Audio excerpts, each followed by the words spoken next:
Good morning mga idol. Magandang araw sa inyong lahat.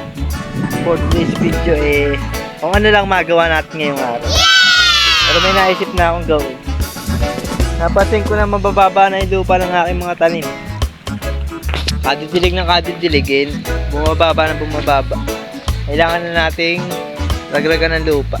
Kaya ngayong umaga kukuha muna ako ng lupa na panragrag. Raragragan na natin para makapagtanim pa tayo ng iba. Tara, let's go! Yun, what's up mga idol? Narito ngayon tayo sa kagubatan. Yun, ngayong umaga nga kukuha ako ng lupang kawayan dahil kinulang na naman ako sa lupang kawayan. Dahil magraragrag ulit ako ng tanim na mga sili at sitaw ulit. Mga idol, tatambakan ko pati yung ibang bumababa na mga lupa.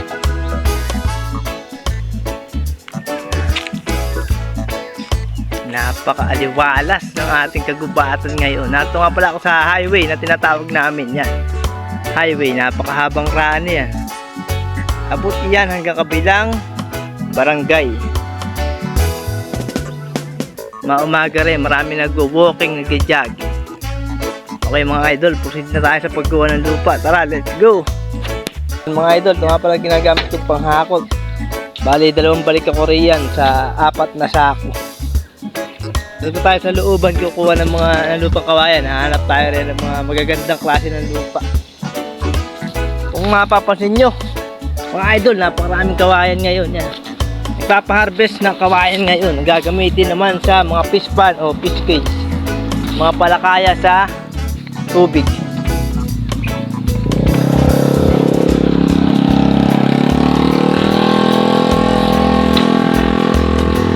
Dito naman sa kabilang banda ay naglilinis na rin ng lupain. Yan o, napalinis na. Napakalawak nitong bakura na ito. Ito mainam lalagyan ng mga tanim, tubo. Yan mga idol. Wow! Amazing!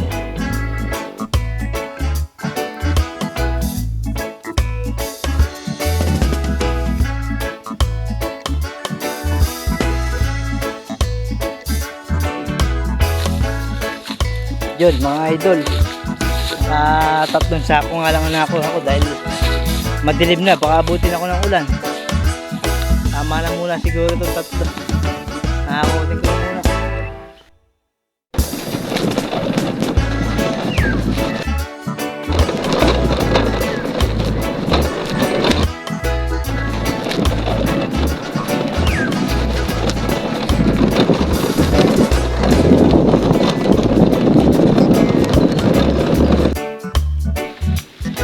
Ito na mga idol, nahakot na natin ang lupang kawayan na kinuha natin sa gubat. Gagamitin natin yan sa panragrag sa mga bumababang lupa ng ating mga tanim. Tapos pang tatanim pati natin. Haloan pa natin ng banlik, agmak na kinuha natin. Ito mga na to yung water lily. Kinuha natin sa tabing ng playa. Mainam itong pataba.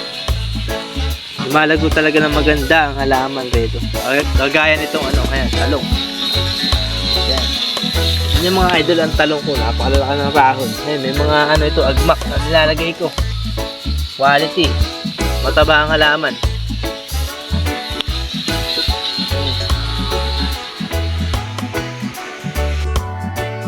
Medyo maingay nga rito idol sa bandang pwesto kasi may re-repair ng bangka. Wala rin lang tayong masyadong magawa ngayong araw. Interviewin na lang natin ang mga nagagawa ng bangka kung anong pinagagawa sa kanila. Let's go! O yan mga idol, ongoing pa rin ang pag-repair ng bangka. Ayan, lisander na bangka. Ayan po si Ensal ang tumitirada ng pabangkaan. Ang kanyang helper ay si paring Marlon. At ayaw ng aking kumpare. Busy pa yata kunwari, nagtatali. Pupuntahan natin ang kabangkaan para makita natin kung anong ginagawa. Let's go!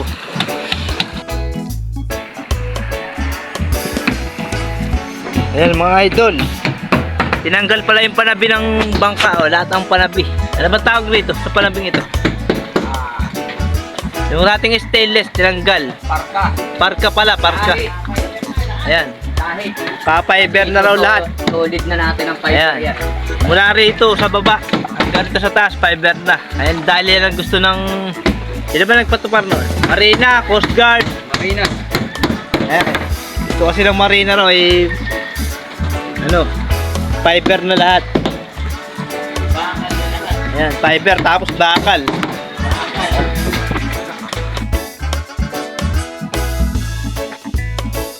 Anong wala ako sa ano? Ayan, gaya niyan mga idol, nilalagyan na ng kuhan, panibagong parka. Pinalta na ng Masisipit pa rin. fiberglass. Dati nakalagay rin yan ay ano, stainless. Nakabitan na ngayon ng fiberglass. Ayan o, pinupuro na.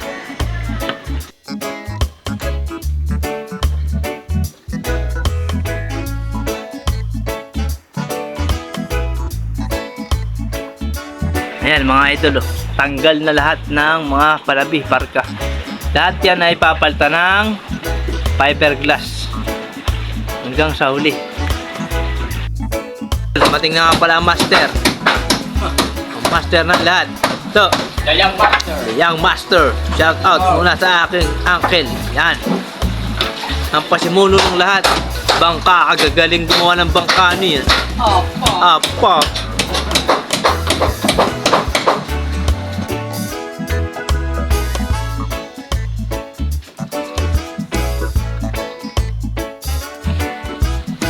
Yun mga idol, meron pa nga palang isang babaguhin riyan.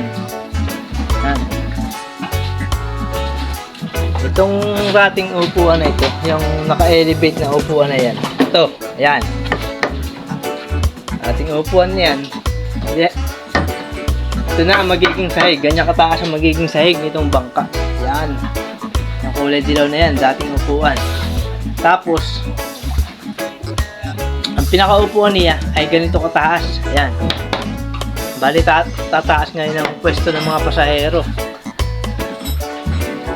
Ito na ang pwesto ng upuan. Rito siguro. Ayan. Ayan ang magiging upuan. Ganyan kataas. Tapos ayan mga yan. Papalitan yan lahat ng bakal. Ayan. Tataas ngayon yung mga pasahero. Ang pwesto ng pasahero tataas ngayon. Itong sahig na ito ay wala na ito. Ito na ang magiging sahig, ganito kataas. Ayan, ito. Ganyan mga kataas. Yan mga idol, itong upo na ito. Yung inuupan ko, ito ay magiging sahig ng bangka. Ito ang magiging sahig ng bangka. Fiberglass yan, lahat yan. Buong sahig, fiberglass.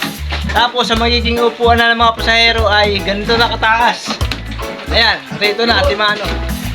Yan! Ganito nakataas.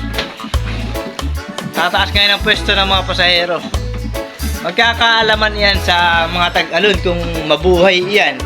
Mabuhay sa alon o matatag. Di pa natin alam, magkakaalaman pa. Pagkabuo nito, tas pagsasakyan ng mga pasahero, kung ano mas maganda, yung rate o yung ngayon. Okay.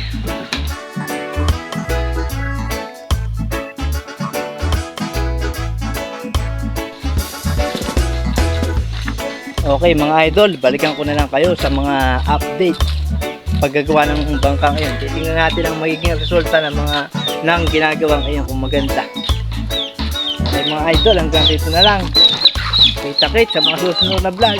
Babu!